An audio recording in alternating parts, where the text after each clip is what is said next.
Hello, everyone, and welcome to the latest episode of the Nothing But Locks podcast. I'm your host, Ali Melnicki, accompanied by my favorite coworker, Robert Kowalski. How are you doing today, Robert? Ali, doing just fine. Thank you so much. Looks like we're into the really unique part of the NFL season as we enter week 15, where we've got games on Thursdays and Yep. Saturdays and Sundays, and of course, Monday. Absolutely. I love it. I always am one that advocates for NFL on Saturdays, but I understand Saturdays are for college football. There's a lot of college football enthusiasts in the country, so I understand that, but I'm happy to have some good, really good games on the slate tomorrow. Bills and Dolphins, I believe, kick off, so that should be a really good one. But let's get right into it. And quickly, since we're having our episode on Friday this week, let's just quickly touch base on last night's game. We had the Seattle Seahawks closed, I believe, as 3.5 point underdogs to the 49ers. I will admit, I did take the points with the Seahawks. I knew the 49ers were going to win, but I thought it would be a low scoring game, so I did hit the under. But Robert, really quick on that game, what did you see? Is there a magical season without Russell Wilson pretty much done? Are they just headed for a sub 500 season?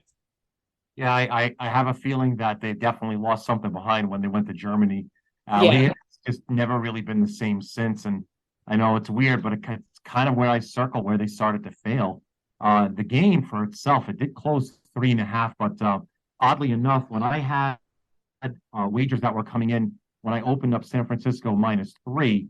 That was just too much of it. When I went to 3.5, we got nothing but Seattle. So he finally settled on Seattle catching the 3.5 -120. So it was a good decision for the book. Obviously, whenever the favorite wins and we end up getting more on money line plays. We actually, it's funny, Ali. It's from a lot of sharp players, they definitely had Seattle on the right side, but not last night. Yeah, I was a little disappointed in Seattle showing. They did have that late touchdown, but ultimately the 49ers were in control the whole game. And I think it actually could have been messier if they didn't roll back that pick six and they rolled a roughing the passer on Nick Bosa, which I don't think was a roughing the passer, but who knows what a roughing the passer is anymore. But the 49ers did clinch the NFC West. They look great, but Brock Purdy looks like he's settling in just fine. Same thing. I agree with you with the Seahawks. They have to play the Chiefs next Saturday on Christmas Eve. That's going to get their record below 500. They have the Jets the week after. We don't know anything about that game yet because we don't know who will be the quarterback for the Jets. But there is a very good chance that they just finish sub 500. Nice story, though. A lot of people didn't expect them to finish with more 4 or 5 wins on the season. So props to the Seahawks. All right, well, let's get into the big games this week, and a few of them I wanted to highlight with our marquee game section, and we'll start with the Bengals and the Bucks, and I'll say why I wanted to highlight this one in a minute because I know the Bucks, even though they're in first place of the NFC South, they should not be in playoff contention at all, but that's for another day. Robert, for Bengals and Bucks, what are we looking at for the odds here? This is a game that I honestly thought that the line was going to make a move, but not quite. Ali, we opened up Cincinnati 3.5 points better, hasn't budged, and the total set to 45. And I know a lot of people I've talking to over the past week are heavy on Cincinnati. They are one of the hottest team in the leagues, as opposed to the Buccaneers, which are just terrible. They had such an embarrassing loss last week against the San Francisco 49ers. But that is exactly why I'm going to take the 3.5 points with the home team, the Tampa Bay Buccaneers. I still think that Tampa Bay's defense is good. I know it's not great. It wasn't what it was last year, but I do think that they will hang in the game with the Bengals. The Bengals don't necessarily blow any teams out. Even last week when they played the Browns had every chance in the world to cover. Deshaun Watson just didn't look like he still had it. I think Tom Brady's going to bounce back. I don't think he's going to have a game like he had with the Saints where he engineered a 2 touchdown comeback, but I think he'll at least keep it close and make it a field goal or less game. What do you think, Robert? Ali, when I set the game, just like every game, I always take a look at the blank slate with nothing there at all, and just have me take a look at the results from the previous week. Uh, Sprinkling a little bit of my power ranks to come up with an idea for exactly where this game should land. Um, it's right darn there. I mean, Allie, Yeah. if we want to count Tampa's, home field, maybe a point and a half. This one's pretty darn spot on, and that's why the number really hasn't moved one bit. Bengals get the win here. Let's not cut up, in any wrong way here. I just think that honestly, uh, whether or not they stay within that field goal, I don't know. I really don't feel that's going to probably happen. So, Allie, without further ado, I'll probably go ahead and say Bengals get the cover here. Yeah, it's going to be a close game. I do think the Bengals are going. I don't think any way that Tampa pulls off the upset at all. But I think that a late touchdown or something like that might get them within that 3 points. So I'm going to go with the Tampa Bay Bucks on this one. Let's move to the game I want to talk most about, and that is obviously the Sunday night game, which is my New York Giants against the Washington Commanders. This is a rematch of 2 weeks ago where we had the ever so exciting tie that ended the game. Robert, what are we looking at for the odds here? Yeah, this one kind of bounces a half point here, half point there. But after the 2020 draw from 2 weeks ago, Commanders now a 5 point favorite, and the total set to 40. I honestly think that spread is too high, and I'm not being biased right here. There's no way Taylor Heineke should be a 5 point favorite against the Giants at all. I know that Heineke has been a spark for them, but it isn't. They're winning not just because of Heineke; it's because their defense is so much better. However, Daniel Jones did a pretty good job against their defense 2 weeks ago, and actually, Robert, Daniel Jones is a better winning percentage against Washington than any other team in his 4 year career. I think he has a good game. I think that the Giants do bounce back. We talked about on Monday how maybe the best thing coming back from that embarrassing showing against the Eagles is they will be motivated this week. We've already heard Saquon Barkley say his neck feels 1,000 times better. He has been ineffective the past 4 games. What better way to get his running game going against this game where he feels 100%? He has a little bit more of a rest because he was limited last week. I believe he was only playing for 20 snaps or so. I think he has a huge game, talking about 125 plus yards. And I think the Giants not only cover the 5 points, but I think we pull off the upset. What are you thinking, Robert? Yeah, obviously, for our listeners at home, this is a game that's been flexed to the Sunday night game at 5:20 on national TV. So great, finally get a chance to rest and watch a Giants game without having, to have my head on a swivel and watch eight at the same I time agree with that. Yep. on the red zone. Allie, this one's going to be another one that's right down the number. And so with these two teams literally drawing the last time out in New Jersey, I don't know if we're going to have any much of a difference in terms of their offensive output. But Right. you mentioned that the Giants are going to be coming back, significantly better, physically, and Barkley obviously being such a key component to their offense. Uh, that just leads to more ball control. They could go ahead and do that without a doubt, and just from a handicapping perspective, I think the Giants definitely cover that 5 points. So for me, it's plus the 5. Yeah, if you're going to be safe, and believe me, I'm a Giants fan, so you always have to go safe when you're talking about betting my team. Take the 5 points. I do feel like they are going to pull off the upset. Part of it's a bias in me, I will admit that. But the unbiased part in me says the 5 points are the right way to go. It sounds like Leonard Williams might be back. That'll be a big help for the defensive line. I think that you'll see Daniel Bellinger is back again. He'll be a big help when it comes to helping Eli. I just think that we'll find a way to win. And this is the season, Robert. This is the season on the line. I think if the Giants lose this game, that's it. You could pretty much wash away the rest of any of their playoff hopes, which is a shame considering how well they started the year and what we have now. What do you think? Is there any hope for the Giants if they do lose this game? No, nope, not this is the end of the season right here for both of them. Actually, we've run out of time. It's now week 15, and there's not much more room for error. So if the loser of this game, their season's complete. And this is a big test for Brian DeBall because we talked 2 weeks ago how he should have went for it on 4th and 3. He didn't seem to have enough trust in his offense to do so. They punted it away instead of going for it. I think it's safe to say, Robert, they're not playing conservatively this game, correct? No, no, no, no. This is it. This is where we pull every rabbit out of the hat, every ace out of our sleeve. Go ahead and pick any kind of verbiage you want, but I think we're going to have to see everything in the playbook come out to win this game. Agreed. You have to go for 2 points. You got to do everything in their factor because if the Giants win this game, I'll feel a lot better going into Minnesota. That's a game we could afford to lose next week when we play on Christmas, I believe.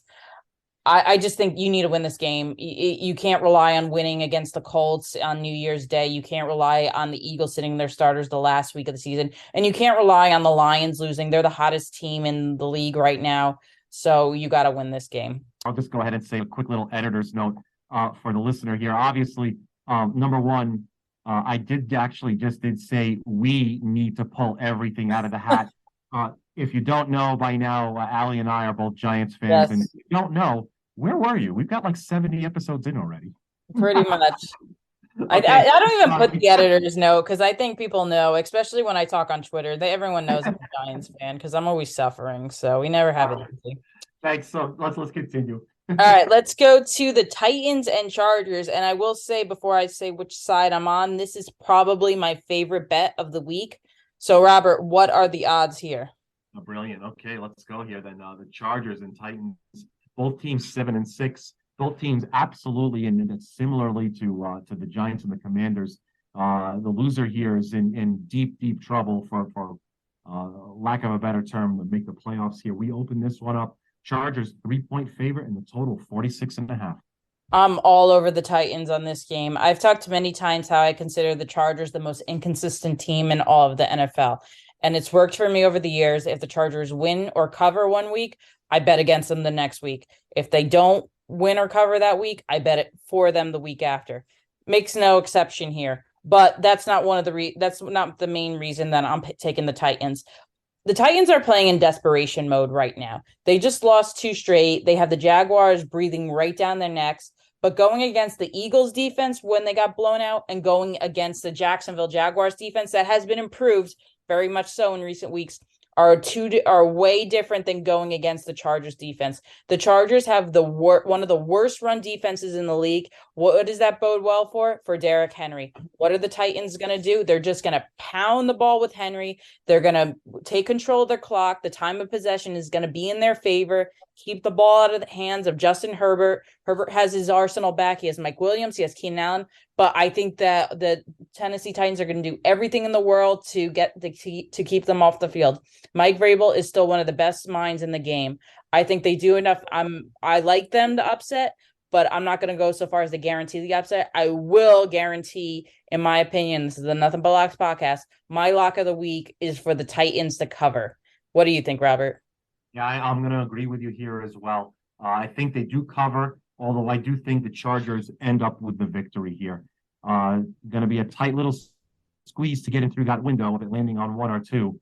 But I just simply the way the plays have made itself out. I mean, look, we always kind of talk about the MVP award on Mondays, and rarely, if ever, have I ever mentioned the name Justin Herbert. But my God, where would they be without him? Right. Their team has just been decimated all season long, and without him, I'd probably say they would lose every single game. So what made me switch from Tennessee +3 just by itself instead of, win outright? Allie, we've had a really huge injury report from like just 30 minutes ago coming from Tennessee. Okay. Both Christian Fulton and Trey Avery, cornerbacks, are both going to be out. And that's going to bode well, obviously, for Tennessee's, for the LA Chargers offense. Dontrell Hilliard is going to be out. So, yeah, we are going to see a whole lot of Derrick Henry, far more than we normally expect. And Treylon Burks, he's got a concussion as well. Right. He's out. Danico Autry, he's out. This was a big one, and these are starters. So the fact that they're going to be so thin on defense, really, I think that this is going to probably end up favoring late the Chargers. So I'll take them to win, but no cover. All right, let's move on to the Cowboys and the Jaguars. Robert, what are we looking at here? Yeah, Cowboys here hasn't moved all week. We've opened them up 4. Cowboys still 4-point favorite on the road, total 47.5. I like the Jaguars here. I think there's a chance they upset the Cowboys. I'm not going to go that far as to take the money line, but I do like the points with the Jaguars. They have been playing very well as of late. They've even proven me to be a little bit impressed. I kept saying at the beginning of the year when they started out hot, they had a few lucky wins. We talk about week 2 when the Colts were missing pretty much their entire team. Week 3, the Chargers, Boza got injured in the first. So did Rashawn Slater. Justin Herbert probably shouldn't have even played that game. He was a game time decision. But the Jaguars have played very well as a late. Trevor Lawrence, while he still has sometimes where he makes mistakes, he still has flashes of being very well. The Cowboys, they're an odd team, Robert. They do some good stuff. They blow out the Vikings, and then they almost get beat by the Texans. I don't know what I'm gonna get with the Cowboys every week. It's a typical Mike McCarthy team. I just don't know. But I do know that I trust Jacksonville to at least keep it close and keep the Cowboys in check. What do you think? Yeah, absolutely. And I think the number's spot on. Just I feel it with it being 4 and it not moving, I think that just calls out a really great number. And yet here we are questioning the Dallas Cowboys. They're 10-3 on the season. But you're right. Texans made it interesting late. Dallas ended up getting the victory on their last drive. Jacksonville, by the way, I mean, Trevor Lawrence, he's pretty much solidified himself as a core building block for the Jaguars. Yep. 4 touchdowns in his last game out. I think they definitely keep it close. Don't think they get the victory at home, but I definitely think they get the cover here. Yep, so we agree on that one as Yeah. well.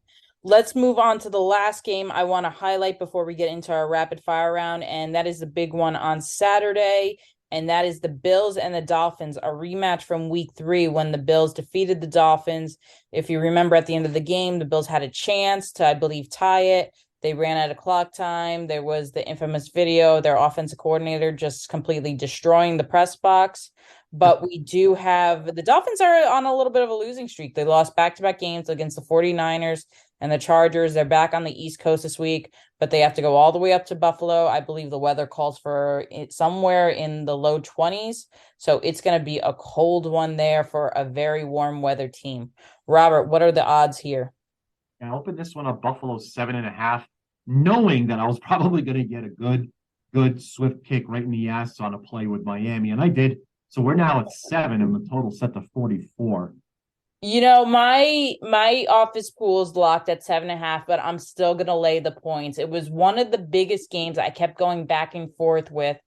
And I said last week when the Bills faced the Jets, I thought they were going to blow the Jets out. I thought that after the Jets beat them earlier in the year, they were going to come back with a vengeance.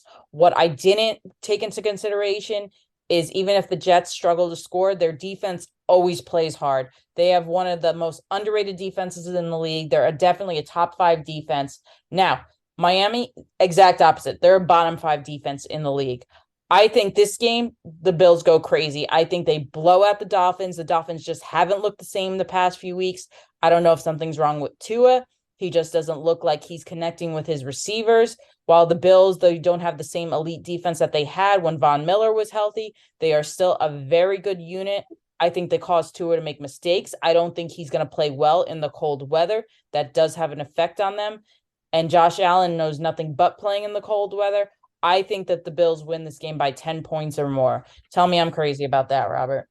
I can't do it, Ali. I mean, the Bills were held to under 250 yards of offense by the Jets, right? And it's a completely different kind of a game that they're going to end up playing against the Miami Dolphins. Like you said, their defense is nowhere near the quality and caliber of the Jets right now. And look, Dolphins are 0-2 in December. Now they're 7-point dogs in Buffalo. Kind of makes sense to me. I think this is one of those games where, we do see quite possibly a double-digit win. Revenge, close the envelope for Buffalo here. It's so crazy, Robert, because 2 weeks ago when the Dolphins were in first place in their division, we were talking about them maybe getting a bye and what they were going to do. Yeah. Now they can fall all the way to being the 6th or 7th seed. I mean, is this team in trouble come the playoffs? Did they already peak and now we're seeing what the Dolphins are for real? Yeah, it's quite possible. You're right. I look, I still have the Dolphins as a top 10 team in the NFL. Matter of fact, I only have them behind Cincinnati, Buffalo, and Kansas City in the AFC. But I really think that we see a pretty significant drop off after the top 3. So look, if you told the Dolphins fans, in preseason, hey, you know what? you guys are making the playoffs this year.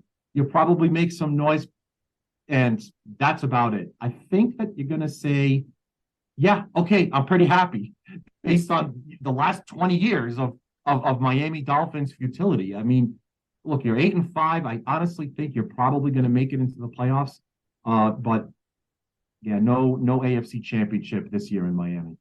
Yeah, you look at the Dolphins have a shot of missing the playoffs right now because you look at where they are. They're currently the sixth seed in the wild card. They're behind the Bengals right now, but I think the Bengals end up overtaking the Ravens in the AFC North, and the Ravens are going to be the 5 seed. But then you have right at 7-6, you have the Patriots, you have the Jets, and you have the Chargers. Yeah. I think that the Chargers get in.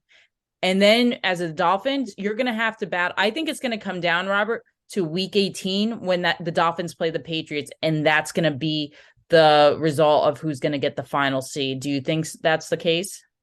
That makes a very good point. You're right. And if I had to just look into my crystal ball really quickly, boy, oh boy, what would we do with that last game? I really think that we're looking probably at Miami being a pretty decent, or maybe even I don't want to say I'll go as far as calling Miami a touchdown favorite, but it'd be pretty close against the Jets, Allie. How would you lean there? Ooh, against the Jets? Yeah. Ah, This is just like in week 18, right? So if we oh, well, they play the Patriots in week 18. Okay, so if we take a look at so if we go with New England, I have a feeling oh boy, field goal maybe. Ooh, I would say a field goal probably. I think I would say a field goal. That seems about right.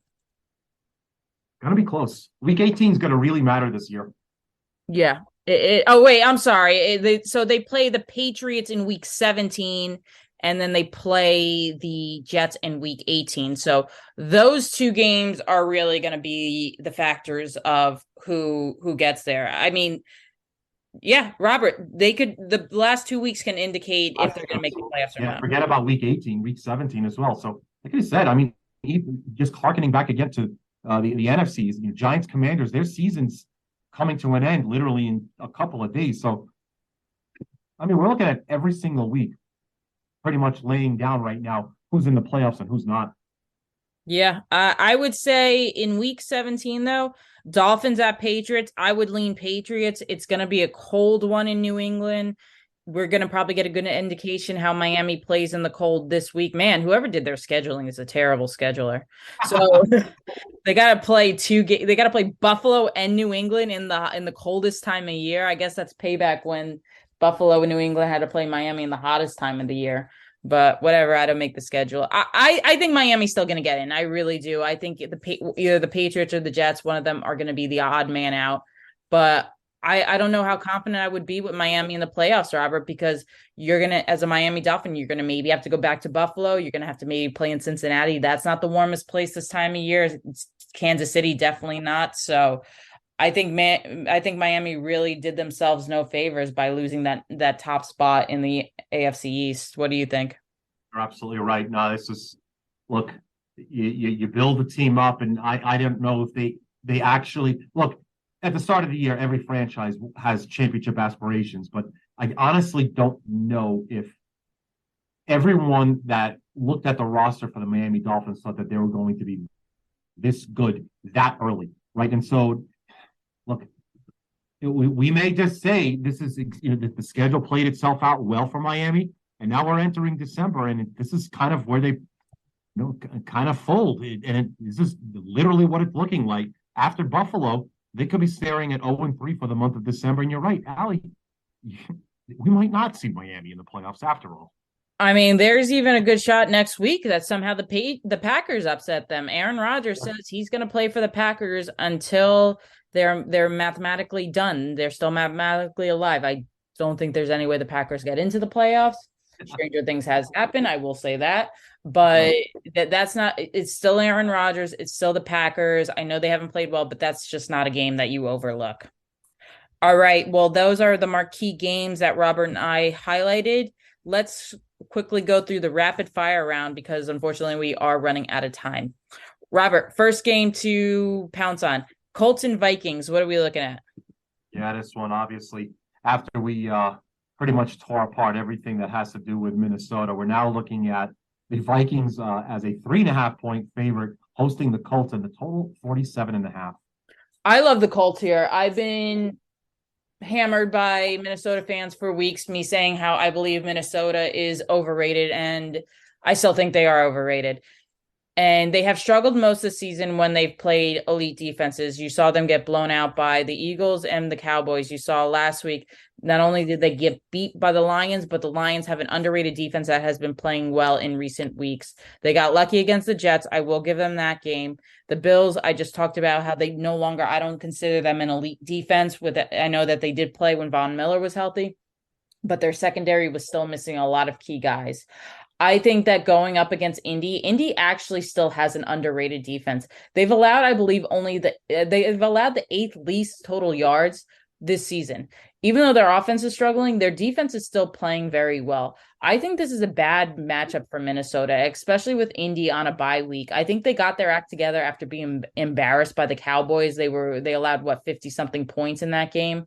I think that this is a week that they come back, they play a little more polished, they play a little bit more conservatively. Matt Ryan hangs onto the ball. They pound it with Jonathan Taylor. The defense is going to be able to stop the run. They did a good job stopping the run when they played the Steelers a few weeks ago on Monday night.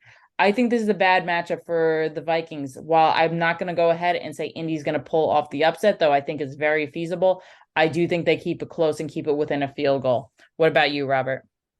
For me, Ali, I think that this may have been an overreaction. This line is a little too short for me. Mm-hmm. I actually think Minnesota not only gets the win in the cover, this one's probably really should be more in line instead of 3.5 and 4. This one really should be more like 5.5 to 6, maybe even 6.5. So I think they get the win and the cover here for myself. Minnesota Vikings win in the cover. Well, just take a look at my Twitter on Monday and you'll see if I was right or wrong, because I'm sure the trolls will be coming out You'll get it. Yes, you will. and telling me. But again, when I don't brag, because that's the thing I tell people. I'm right less than I am wrong. So and just about everyone is. So I don't brag when I'm right, and I don't go against it when I'm wrong. But Twitter thinks elsewhere. The people on Twitter think when they get one game right that they're the genius, and then they lose the next 20 and they don't say anything. But that's Twitter. All right, the next game, Robert, Eagles and Bears. What are we looking at? This one really hasn't moved one bit. We opened up Philadelphia as a 9-point favorite, and the total 48.5. Ali. I mean, I don't want to overreact to what I saw last week, but I mean, if the Giants struggled against the Eagles, I don't know how the Bears score against the Eagles. I know everyone's going to talk about Justin Fields, but Justin Fields has not played a team as close to the defense as the Eagles. I think they contain Justin Fields. I think that they may, just like they did Daniel Jones last week, they didn't let him really rush at all. They just love to bring pressure. I think Justin Fields is going to struggle against pressure. Let's just look at their defense, Robert. Chicago's defense is even worse than the Giants' defense. I don't know how this game is even going to be in contest by halftime. Tell me I'm wrong, but I think the Eagles, they're already covered and won by halftime. What about you? You're absolutely right, and it's set properly. I feel actually, even on the road, the fact that they're almost double-digit favorites, you might want to go ahead and consider jumping on, grabbing the points here. I'll never fault you for doing that, but right, yeah. I think the number is set right here.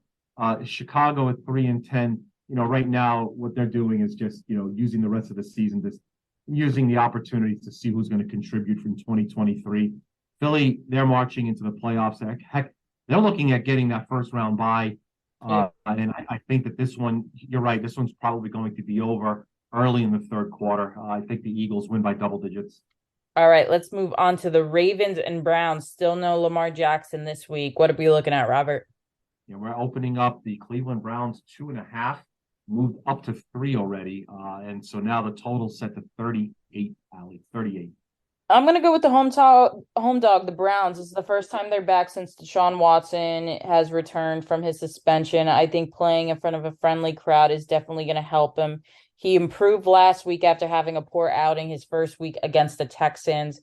But the main thing is, I just don't think the Ravens are going to score. I don't think without Lamar Jackson, they have that ability. They were lucky last week against the Steelers because Kenny Pickett went down. Once he went down, Mitch Trubisky came in and pretty much gifted the Ravens 3 interceptions, or else I think that the Steelers win that game by a wide margin. So I'm on the Browns for this one. How about you, Robert?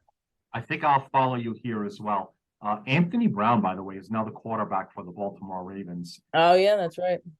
And so, down to the third string, I really think, if we thought we were going to see, changes in the style and format of the offense on Baltimore last week, wait till you see week 15.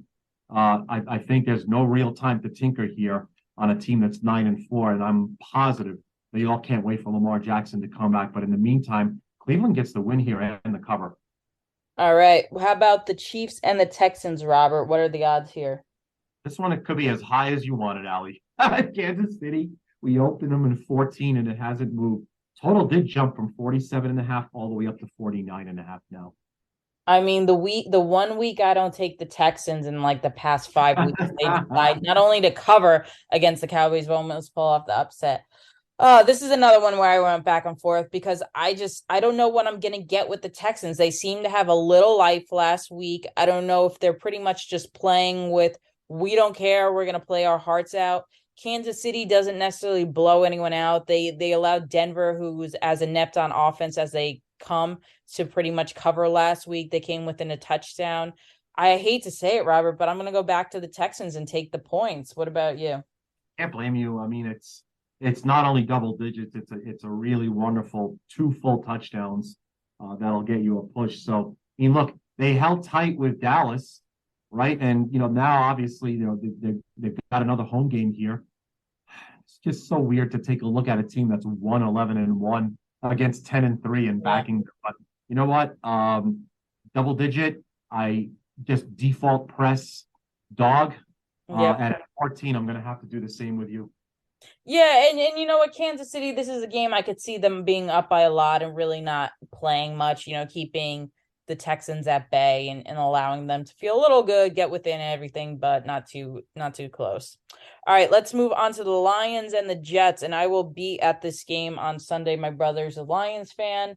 I am back in New Jersey for the holidays, so I get to sit in 35-degree cold weather and watch the Lions pretty much beat up on Zach Wilson, which I actually am looking forward to. Robert, what is the spread here? I know we had a lot of line movement this morning. Allie, what a difference from sunny Southern California to wet, cold, possibly freezing New York. I actually don't envy you here on No, this. I don't either. Especially now, when I was looking at the forecast, it's going to be back in the 80s in LA next week, while it's going to be 28 degrees on Christmas Eve here. So, what I do for my family.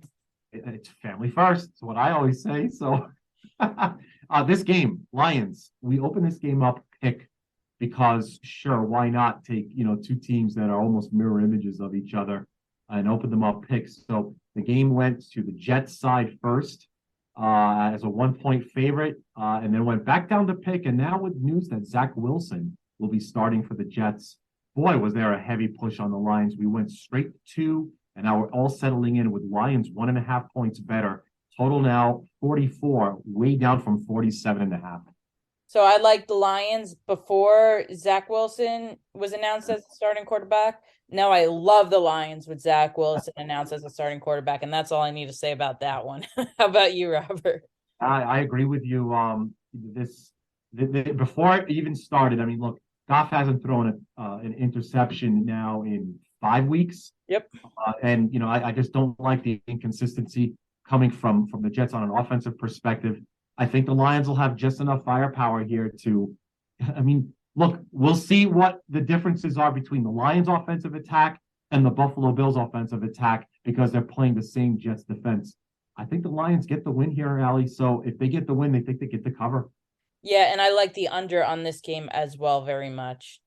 Let's move on to the Steelers and the Panthers. Panthers fighting for first place in the NFC South. Who would have ever guessed after their start to their season? But Robert, what are we looking at here?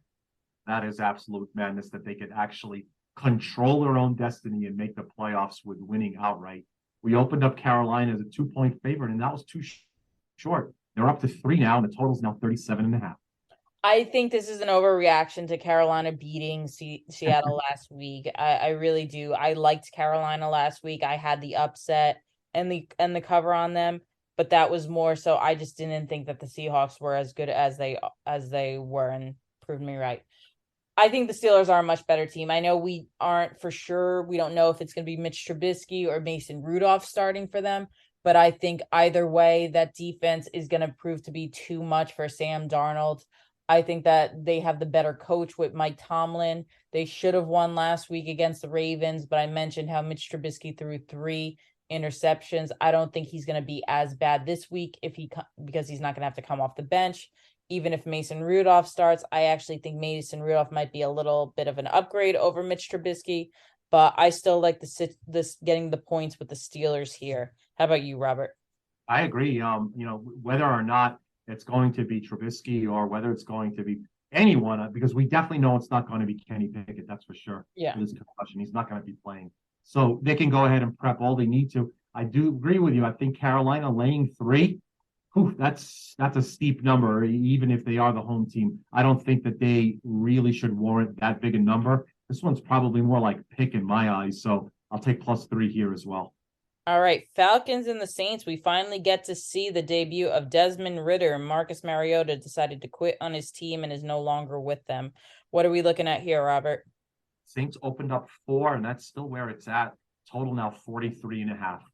So this is a hard game to handicap for me because I don't know what I'm getting with Desmond Ridder, but I do think the team's going to rally around him. I think Mariota, it sounds like he alienated a lot in the clubhouse, which is obvious since he pretty much quit on the team the minute he got demoted to being the backup quarterback. It's not a good look. I think they rally around Desmond Ridder. I think they pound the run game. The Saints by no means should be favored by that much, even against a rookie. Andy Dalton's bound to make a mistake. The Falcons, they still have the number one. Well, they still have to play for the first place in their division. Desmond Ridder might be the spark, similar to how Brock Purdy was a spark with the 49ers. So I'm going to take the points with the Falcons. How about you, Robert? Every week, Allie, we find at least one game where we definitely split the side of the fence. This is going to be that game. I actually think here with Atlanta, obviously now the losers of 4 of the last 5, they're now handing the franchise over to Desmond Ridder. I don't know what to expect, especially for 2 teams that, look, they still can make the playoffs, right? Because the division's so wacky ass. I actually think here the Saints being at home, I think that they get this one probably by a touchdown or more, Allie. Yeah, listen, I'm not going to disagree with you because I know Desmond Ridder, no one has seen him, no one knows what he gets. Right. But I would be more concerned if this Falcons team was going against a better team. I don't think the Saints are much better on paper without whether it's Mariota or Ridder. So I'm going to at least 2 bad teams. I'm going to take the points. All right, let's move on to the Cardinals and Broncos. And there's so many question marks in this game. I don't know if we have a definite line, Robert. So I'm going to leave it to you to answer that. Yeah, this one's all over the place. This one's definitely circled because I opened it up pick because I had no other better number to throw up. And eventually we went with Arizona 2.5. We saw exactly what happened with Murray and then Allen's out for the year. Now there's just so many injuries. So dropped it back down to pick. And now we've got Denver as the favorite, opening on their side of the ledger as a 2-point favorite. That wasn't enough. So now they're a 3-point favorite and the total set to 37. I think it's where it's going to close. Yeah, this is one of the ones I just want to throw a dart on the wall and let it pick for me. But I'll take Arizona here. Just for the main reason I get points. Again, 2 bad teams. I'm going to take who I think is the better coach with Kingsbury and the better run game, which is James Conner. I know Denver has the better defense, but Arizona's defense isn't too shabby as well. So I'm going to take Arizona. How about you, Robert? If and only if Russell Wilson, who, by the way, ironically gets knocked out of the best game of the season by far against the Chiefs, if he does play, I think that the Broncos get the win handily here. I just think the defense is definitely still and untouched. I could probably venture to say maybe even top 5 in the entire league. Forget about it in the AFC. I think that'll be enough to clamp Arizona down pretty heavily and pick up a win by a field goal or more. Yeah, I'm basing this. I'll make the disclaimer. I'm basing it off that I don't think Russell Wilson's going to play. The Denver Broncos have nothing to play for this season at all. They traded away their first round pick, so they're not worried about tanking. But I just think that they're going to save Russell Wilson. He has such a long term deal on all that money on the contract. There's no reason to play him right here. Bring in Ripe in or whoever they have backing up. So I'm gonna base this on Russell Wilson is not playing, and I'm gonna go with Arizona right there. Sure. All right, Patriots versus the team that shall not be named. Robert, what are we looking at? This game opened up with the team that shall be not named as a 1 point favorite, but this one had actually switched back and forth multiple times. So uh, the team based in Nevada, Southern Nevada, is a 1 point favorite, total set to 44.5. So this is strictly based on that the Raiders have had 10 days off when these two teams play. They played Thursday night the prior week. The Patriots just had to play Monday. I think that rest is going to be a major difference in this game. Also factor in that the Patriots have to travel to play in Vegas.